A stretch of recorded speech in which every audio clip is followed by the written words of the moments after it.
네, 하나님 말씀 보겠습니다. 오늘은 에베소서 1장 20절부터 23절 말씀을 보겠습니다. 신약 성경 311페이지에 있습니다. 에베소서 1장 20절부터 23절을 교독하도록 하겠습니다. 20절 먼저 읽어드리죠. 그의 능력이 그리스도 안에서 역사하사 죽은 자들 가운데서 다시 살리시고 하늘에서 자기의 오른편에 앉히사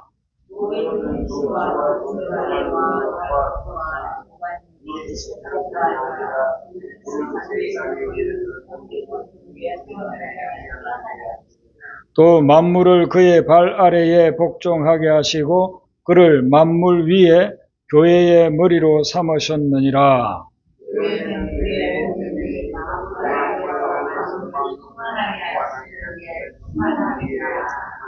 아멘. 20절에 보면 그의 능력이 그리스도 안에서 역사한다 그랬습니다. 여기 그의 능력은 하나님의 능력을 이야기합니다. 하나님은 전능하신 하나님이라고 그렇게 이야기하죠. 그래서 모든 것을 다 하실 수 있고 못하시는 것이 없고 우리가 못하시는 것을 능히 하실 수 있는 분, 그분이 전능하신 하나님입니다. 그래 이 전능하신 하나님이 구약에서는 주로 선지자들을 통해서 그 능력을 보여주셨습니다. 선지자라고 하면 아브라함, 모세, 엘리야, 사무엘, 호세아 이런 사람들이 다 선지자죠. 그 선지자를 통해서 하나님의 전능한 능력을 드러내 보여주었습니다. 그리고 믿음의 사람들, 선지자는 아니지만은 믿음으로 하나님 앞에서 주님과 늘 동행했던 그런 사람들, 노아, 요셉, 또 사사들, 거룩한 제사장들 이런 사람들을 통해서도 하나님의 능력이 나타났습니다. 우리가 할 수 없는 일을 하나님이 이런 사람들을 통해서 드러내 보여주신 것입니다. 신약에서는 이 전능하신 하나님이 예수님을 통해서 그 능력을 보여주었습니다. 그 말씀이 바로 그리스도 안에서 역사하셨다는 이 말씀입니다. 예수님을 통해서 그 전능하신 능력을 나타내 보여주시고 예수님이 승천하시고 난 후에는 예수님의 제자들 그리고 믿음의 사람들인 우리 성도들에게 하나님이 그런 전능하신 능력을 보여주신다는 거예요. 그러면 예수님 삶에서 하나님의 능력이 나타난 그런 대표적인 사건이 바로 20절에 두 가지를 소개하고 있어요. 첫 번째는 죽은 자들 가운데서 다시 살리시고 했습니다. 이것은 부활을 이야기하는 것입니다. 예수님이 죽었지만은 그 예수님을 사흘 만에 살리신 것은 전능하신 하나님의 능력으로 그렇게 살리셨다. 죽은 자도 살리시는 이 역사. 그래서 예수님은 모든 그 이후에 일어날 부활의 첫 열매가 되셨다는 거예요. 그리고 그런 부활의 능력은 지금도 영혼이 죽은 것과 같은 죽음의 상태에 있는 심령들이 복음을 듣고 영적으로 다시 살아나게 되는 그런 일들을 통해서 그 부활의 능력을 보여주고 있는 것입니다.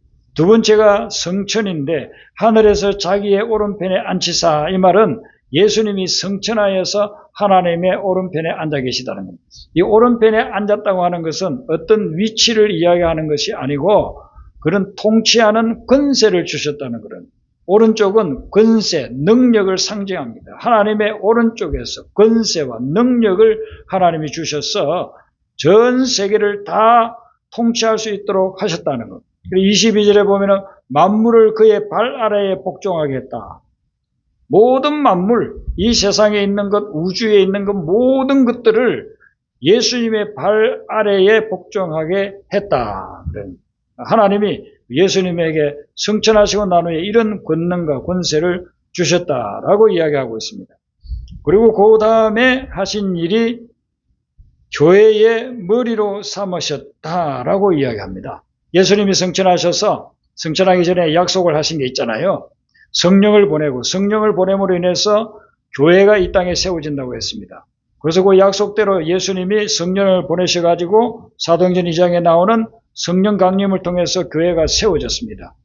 그 교회가 세워져서 2000년 동안 수많은 교회들이 전 세계에 세워지고 지금도 지속되어 오고 있는데 그 모든 교회의 머리가 누구냐면은 예수님이라는 것입니다. 머리라고 하는 것은 주인이라는 그런 의미가 들어있습니다. 예수님이 이 세상에 있는 모든 교회의 주인이 되신다는 거예요. 영적으로 하나님 믿는 모든 심령들의 머리가 되신다는 겁니다. 건물은 주인이 따로 있죠. 건물은 어떤 개교회의 소유가 될 수도 있겠고, 상가교회들은 상가 주인이지만은 영적으로 모든 우주의 교회, 예수 믿는 심령들의 모임인 그 교회의 머리는 예수님이다. 그렇게 이야기합니다. 그런데 여러분, 오늘날 교회를 볼 때 정상적이고 건전한 그런 성경적인 교회들도 많이 있지만 어떤 면에서 보면 성경적이지 못하고 건강하지도 못한 그런 교회들도 우리 주변에 참 많이 있습니다. 현실이 그래요. 여러분들도 우리 교회뿐만 아니라 주변의 친구들이나 아는 분들을 통해서 아마 듣고 있는 분들이 있을 겁니다.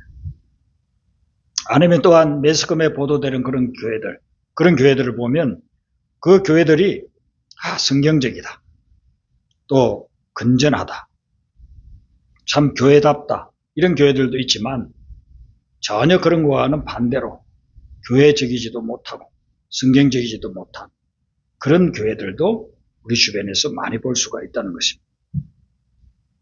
왜 그렇게 될까요? 왜 문제가 있고, 왜 성경적이지 못하고, 왜 건전하지 못한 교회가 되었을까요?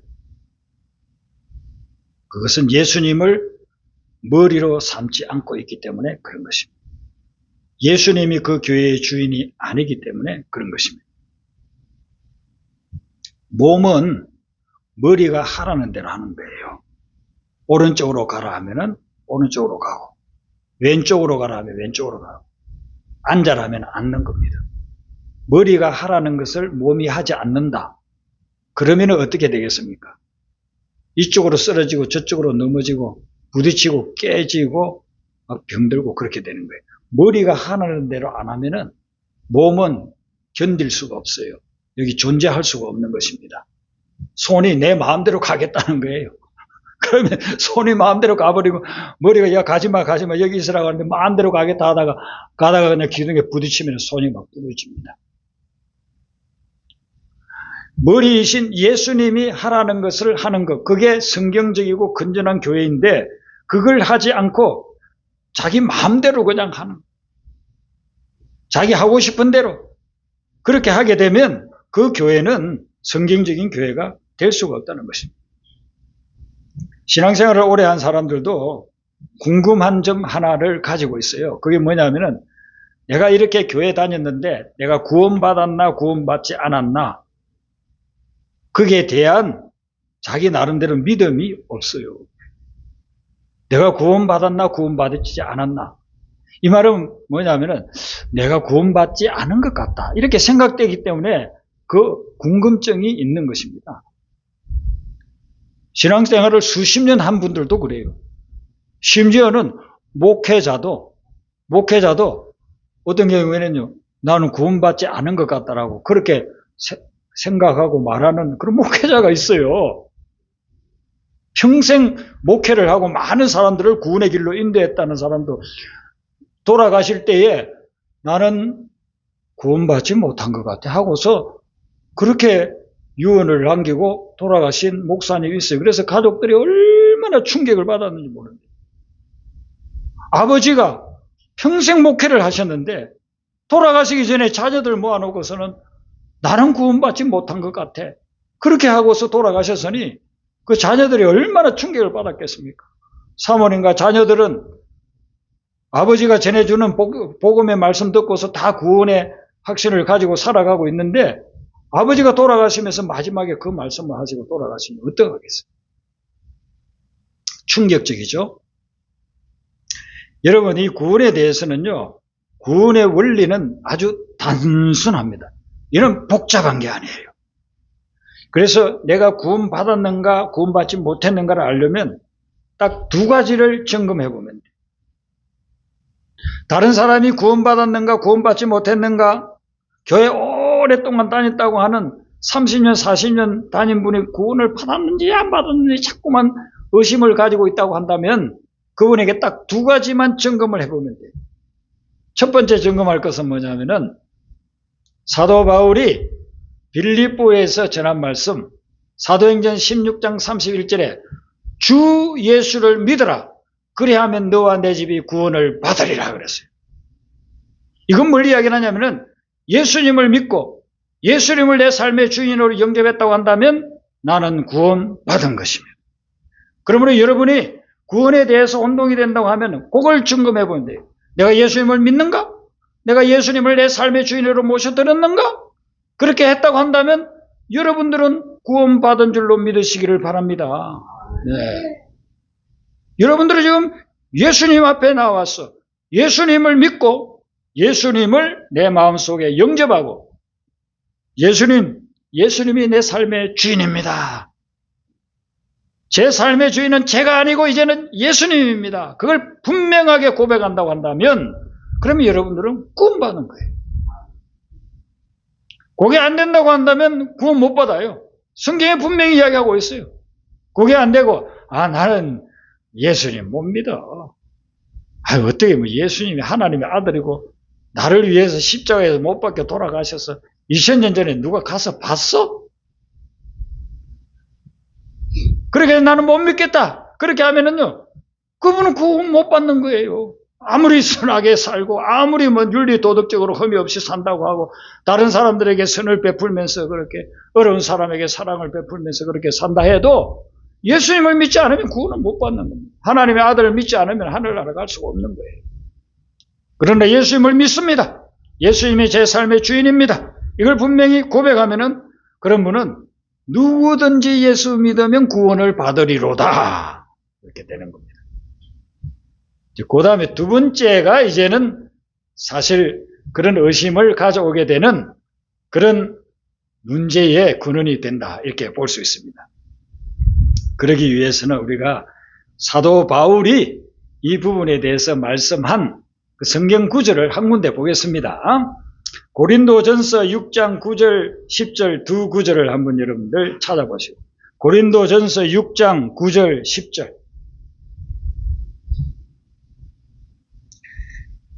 고린도전서 6장 9절 10절을 우리가 같이 읽겠습니다. 시작. 불의한 자가 하나님의 나라를 유업으로 받지 못할 줄을 알지 못하느냐.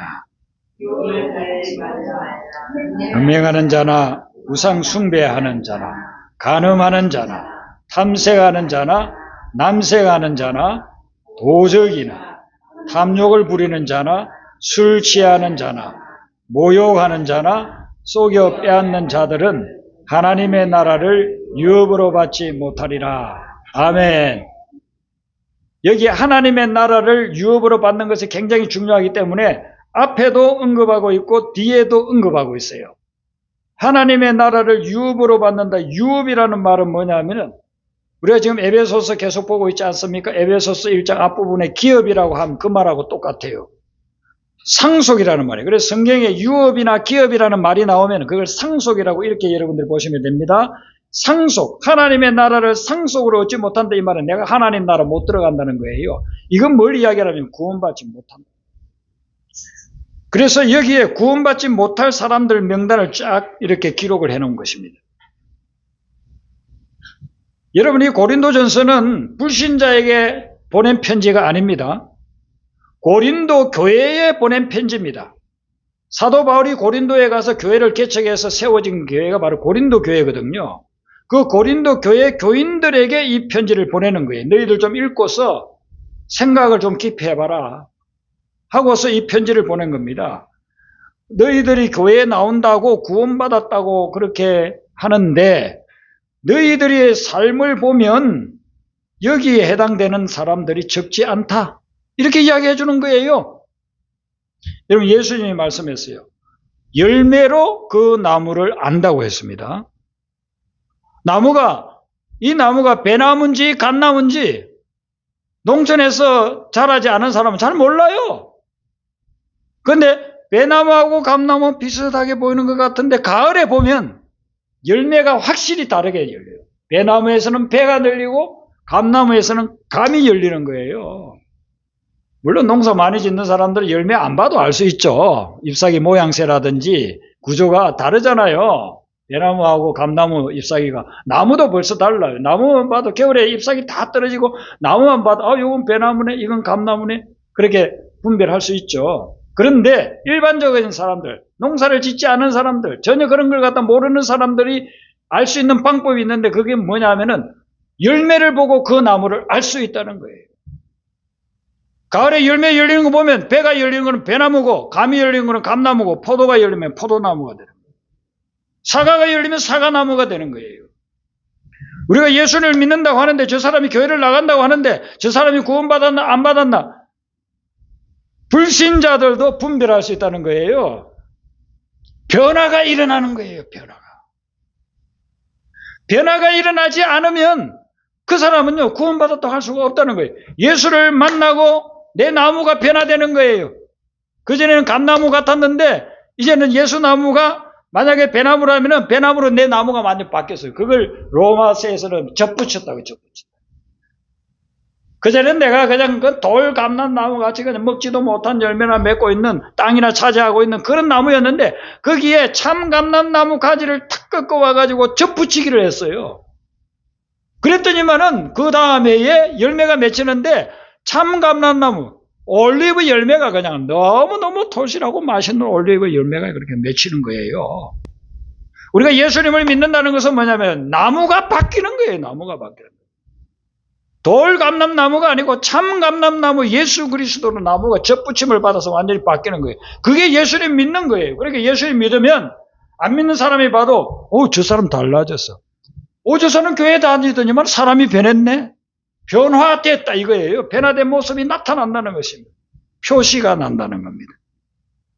구원받았느냐 안 받았느냐는 그것은 표시가 끝으로 나타나게 되어져 있다는 것입니다.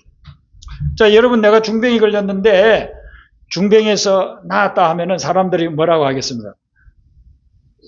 나은 것 같아. 그런데 그 몸이 왜 그래? 이렇게 할 수 있어요. 낫지도 않았는데 나았다고. 나는 나았어. 이렇게 하는데 옆에 사람이 볼 때는 전혀 나은 것 같지가 않아요. 왜냐하면은 나은 표시가 나야 되는데 나은 표시가 없어요. 코로나에 걸려가지고 우리가 얼마나 힘들었습니까? 근데 약을 먹고 격리 수용하고 그리고 그렇게 쉬고 그렇게 하면서 이제 치료를 받았어요. 치료를 받으면은 전혀 다르잖아요.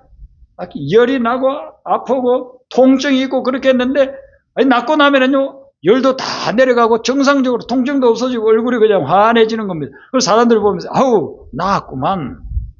그 코로나로 고생 많이 하더니만 이제 나았네. 옆에 사람이 보면은 알게 된다는 겁니다. 그래서 예수님이 열매는 그 나무를 파악할 수 있는 무슨 나무인지를 파악할 수 있는 지름길이다. 그렇게 이야기해 주는 거죠. 사도 바울이 그 이야기를 하고 있는 것입니다. 고린도의 교인들이 예수를 믿는다고 교회를 와서 신앙생활을 하고 그렇게 하는데 고린도에는요 너무너무 문제가 많아요. 불신자들이 일으킬 수 있는 그런 문제들이 고린도에 있어요. 그 고린도 전서를 읽어보면 그런 게 막 나오지 않습니까? 이상하게 파당을 만들고 음행을 저지르고 도둑질하고 사기치고 이런 것들이 막 그 교회 내에 교인이라고 하는 사람들이 그런 죄를 짓고 있는 것입니다. 그런 자들을 향해서 바로 이 말씀을 하고 있는 것입니다. 여러분 우리가 예수를 믿는다고 하면서 변화되느냐 변화되지 않느냐 그런 부분을 본다면은 예수 믿기 전에 도둑질한 사람이 있어요. 사기친 사람이 있어요. 근데 예수님을 믿었어. 예수님을 믿고 나니까 도둑질 안 해. 사기치지도 않아요. 그러면 사람들이 옆에서 보면 야, 너 진짜 예수 믿고 변했네. 그 말은 뭐예요? 너 구원받았구나. 그렇게 인정하는 거예요. 근데 예수님 믿고 난 후에도 또 교회에 다닌다고 하면서도 계속해서 도둑질하고 사기를 쳐요. 그러면 너 예수 믿는 게 아니구나. 너 정말 예수 믿고 구원받은 게 아니구나. 그렇게 판단을 한다는 겁니다. 거짓말을 하는 거. 그리고 오늘 이 본문 말씀에 보면요. 술 취하지 말라는 그런 것도 있죠. 술 취한 자라고 하는 말씀도 나오죠. 이런 걸 보면은요. 우리가 충격받지 않습니까? 심지어는 제가 아는 어떤 분은 신학교를 왔는데 신학교 다니기 전에 술을 좋아했어요. 그래서 신학교 기숙사에 있는데 누가 밤 11시나 됐는데 고함을 질러요. 그래서 누군가 나가봤더니만 우리 신학과에 같은 친구야. 그 아버지는 대전에서 목회하는 목사님이에요. 그런데 이 친구가 술을 마시고 와가지고 정신이 없으니까 신학교 들어와가지고 기숙사에 와서 11시에 고함을 지르고 있는 거예요. 저는 그때 얼마나 충격을 받았는지 모릅니다. 오늘 사도 바울이 이야기합니다. 우리가 예수님을 정말 믿으면 변화된 모습이 나타난다는 겁니다. 내가 구원받으면은 절대로 세상적인 그런 것들이 나타나지 않는, 그런 것들이 다 끊어지고 없어지게 된다는 거예요. 그러니까 이 두 가지 관점을 가지고 여러분들이 보시면 돼요. 내가 예수님을 주인으로 모시고 믿고 사는가? 그 부분하고 내가 그렇게 예수님을 믿어서 주인으로 모셨다고 한다면 변화된 모습이 나타나는가 못 나타나지 않는가? 이게 아주 심각한 겁니다. 교회를 다니고 예수님을 믿는다고 하면서 왜 변화되지 않는가? 그것은 예수님이 내 주인이 아니기 때문에 그런 것입니다. 예수님이 내 주인이라고 한다면은 주인이 하라는 것을 종을 합니다. 주인이 하지 말라는 거 종이 안 합니다. 근데 주인이 하지 말라는 것은 골라서 하고 주인이 하라는 것은 안 하고, 그러면 예수님이 주인이 아니에요. 내가 내 주인인 거예요. 세상이 내 주인이고 그렇게 따라서 가면서 사는 것입니다. 저는 예수 믿고 사역을 하면서 이런저런 교회들을 많이 다녀봤습니다. 제가 사역을 한 교회만 해도 12군데 됩니다. 긴 데는 한 12년 동안 목회한, 서북교회 같은 12년 동안 목회했고, 어떤 곳에는 한 1년 있다가 군대를 가니까 그만두고 가게 되고, 그런 식으로 해서 한 12군데를 목회 사역을 해봤습니다. 그리고 한국에서도 목회하고 미국 교회도 보고 선교지에 가서 선교지에 많은 교회들도 봤습니다. 그리고 아는 목회자들 통해서 이런 교회 저런 교회, 저희 아는 그런 목사님들이 목회하는 그런 목회지의 교회들에 대해서도 듣습니다. 또 성도들을 통해서도 제가 가보지는 못한 교회에 대한 것들도 듣습니다. 그런데 그렇게 듣고 있다 보면은 어떤 교회는 그 교회는 예수님이 주인이구나, 그렇게 생각되는 교회가 있는가 하면, 어떤 교회들은 예수님이 주인이 아니네, 그 교회는 예수님이 주인이 아니네, 그런 교회들도 적지 않게 있다는 것입니다. 예수님이 주인이 되어야 되는데 분명히 오늘 이 말씀에 예수님을 교회의 머리로 삼으셨고, 그리고 교회는 예수님의 머리가 된다고 했는데 이 머리하고 몸하고 완전히 따로 놀고 있는 그런 교회들이 너무너무 많다는 것입니다. 한두 군데가 아니고 너무너무 많다는 거예요. 그래서 종교개혁자들이 중세의 그런 교회들이 대부분이었기 때문에 종교개혁을 일으킨 것입니다. 그래서 오늘날도 개혁교회라는 교회가 있어요. 영어로 리폼드 처치라고 해요. 그 교회들은 칼빈이나 루터, 저빙글리 같은 종교개혁자들이 세운 교회들을 이야기합니다. 그래서 지금 대부분의 교회들은 그런 리폼드 정신을 가지고 있습니다. 리폼드 처치라고 하는 그런 교회를 보통 장로교회나 루터교회를 이야기하는데 꼭 그 이름 아니더라도 지금은 개신교회가 다 그 리폼드 처치의 전송을 다 가지고 있는 거예요. 그런데 이 개혁이라는 말이 생각해 보면 이거 굉장히 무서운 말이에요. 개혁이라는 말은 이건 뜯어서 새롭게 고친다는 그런 말이거든요. 그럼 나는 여기 지금 가만히 여기서 편안하게 있고 싶은데 개혁한다고 뜯어서 한번 고쳐보세요. 내가 소유하고 있던 것은 다 없어질 수도 있는 거예요. 제가 이 교회를 매입을 해가지고 이제 인테리어 하는 분 두 분하고 한 2주 반 정도 인테리어 했거든요. 근데 그분들이 와가지고 쭉 보더니만은요, 목사님, 이 벽을 그냥 두겠습니까? 뜯어야 되겠습니까? 그렇게 물어요. 그러니까, 다 뜯어야죠. 그래서 여기 그때 만약에 와봤다고 한다면 여기 지금 이거 하고는요, 상상할 수 없는 그런 모습이었어요.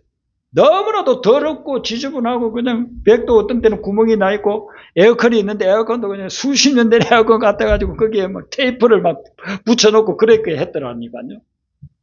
다 뜯어냈습니다. 그리고 그분들이 다시 작업을 해가지고 이렇게 아름다운 교회를 인테리어 한 거예요.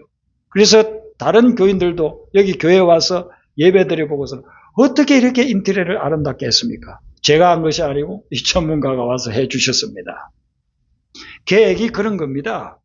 그릇된 거, 잘못된 거, 오래되어가지고 낡은 거 다 뜯어내고 새롭게 만드는 게 그게 계획이에요. 그래서 종교계획을 이렇게 쓸 때에 캐톨릭에서는 종교계획자들을 다 죽이려고 했습니다. 루터가 나타나기 전에 수많은 사람들 계획하려고 하다가 죽었어요. 자기들이 기본에 있는, 자기들이 누리고 있는 그 특권들을 갖다가 전부 다 뒤집으니까 그 계획을 내버려 두겠습니까? 그래서 오랫동안 가톨릭과 개신교는 하나 되지를 못했습니다. 지금은 한 500년 지났기 때문에 서로 우리가 연합하자. 또 서로가 잘못된 거는 고치고 그렇게 하면서 다시 돌아가자.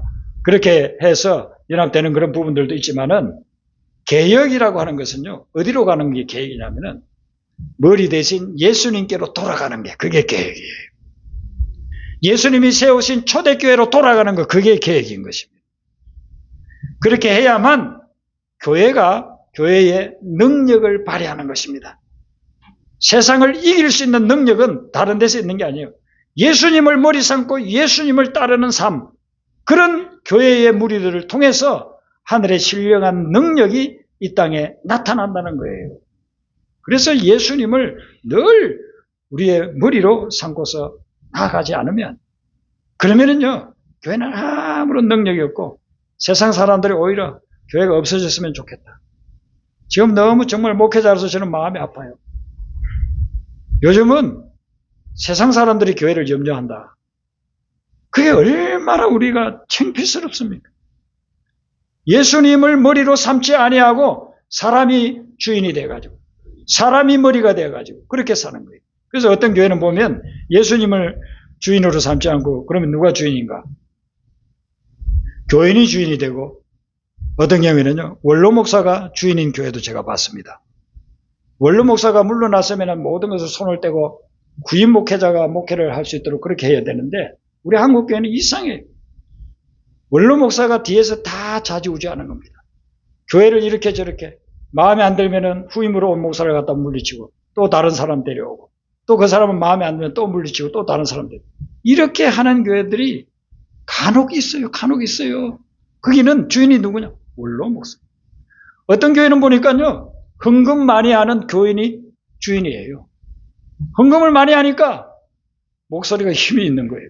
그래서 뒤에서 목사님을 좌지우지합니다. 목사님 이거 하세요. 그거 하지 마세요.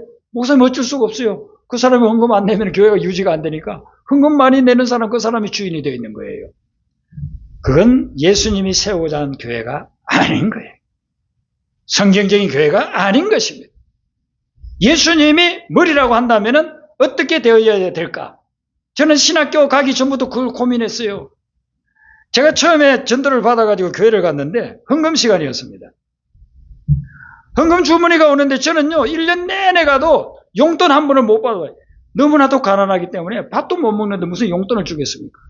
헌금 시간만 되면 너무너무 고역이었어요.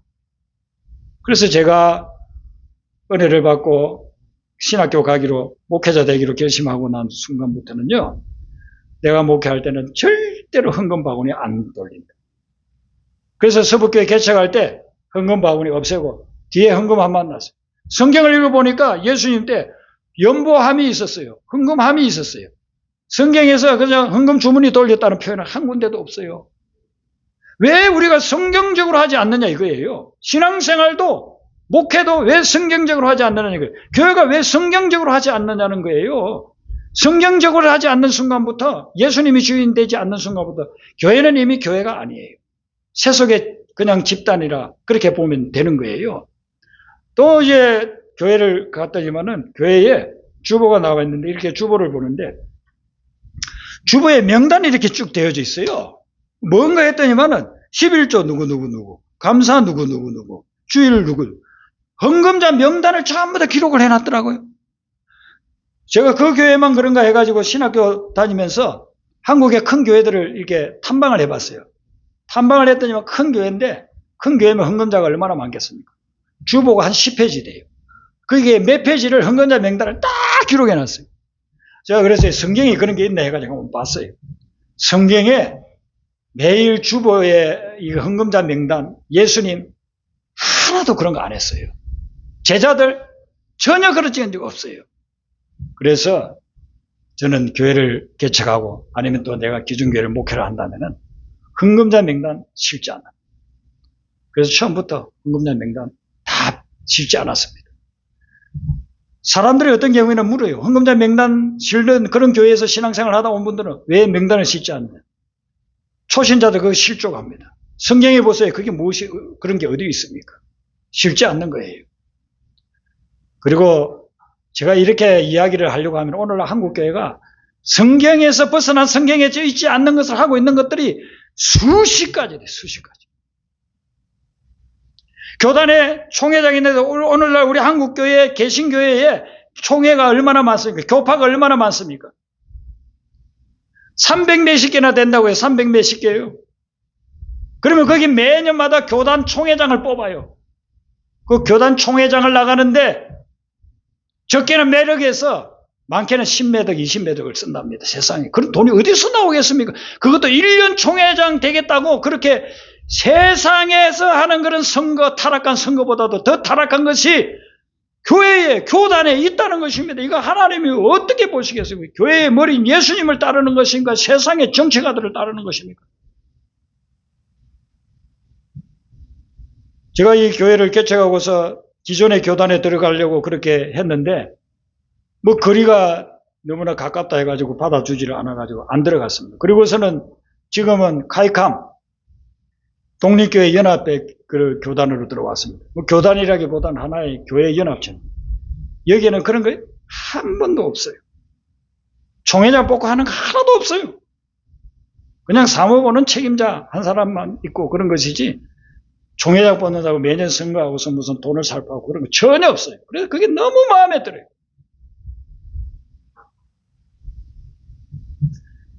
지금 제가 볼 때 목회하면서 성경을 보면서 또 나름대로 기도하고 연구하면서 보면 한국 교회가 예수님을 주인으로 삼고 있지 않는 교회가 거의 95% 이상이라고 봤어요. 95% 이상. 95% 이상은 예수님을 주인으로 삼고 있지 않아요. 그러다고 한다면 신앙생활을 하는 우리 개개인은 어떻습니까? 우리 개개인을 볼 때에 내가 정말 예수님을 주인으로 삼고 있습니까? 주인으로 삼고 있지 않고 내 생각, 내 마음대로 만약에 신앙생활을 하고 있다고 한다면 그분은 구원받았다고 할 수가 없어요. 그래서 사도 바울이 분명히 이야기를 했어요. 주일날 교회 와서 예배는 드리고 그리고 주중에 삶은 예수와 전혀 상관없는 24시간을 예수와 전혀 상관없는 그런 삶을 살아가고 있다고 한다면 어떻게 그 사람이 구원을 받았겠습니까? 구원받지 못했다는 것입니다. 오늘 사도 바울은 우리에게 아주 중요한 걸 이야기해 주고 있는 거예요. 그리스도 예수를 교회의 머리로 삼으셨다. 그래서 우리가 구원받는 길은 다른 것이 아니고 예수님을 머리로 삼는 거예요. 예수님을 주인으로 삼고 그 주인이 말씀하시는 대로 삶을 살아갈 때 그때에 구원의 열매가 맺히는 줄로 믿습니다. 저는 우리 성도님들 보면은 참 구원받은 분들이구나. 대부분 그렇게 느껴져요. 네. 여러분의 삶에 예수님을 주인으로 모시고 그리고 예수님을 주인으로 모셨기 때문에 예수님이 하시는 말씀대로 우리에게 재성이 남아있기 때문에 100% 그러지는 못해요. 그래서 우리의 믿음이 완성을 향해서 성장해 나가는 거거든요.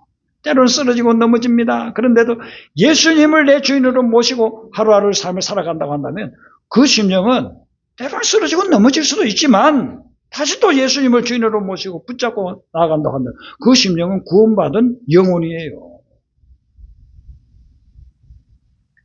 그래서 오늘 사도 바울이 우리에게 이야기하는 것처럼 정말 교회의 머리, 이 오아시스 교회의 머리는 예수님이십니다. 내 인생의 머리, 내 인생의 주인도 예수님이시고 그 예수님과 동행하는 한 주간의 삶이 되시기를 주님의 이름으로 축원합니다. 우리 아까 불렀던 찬송 같이 부릅니다. 76장, 복음성가 76장입니다.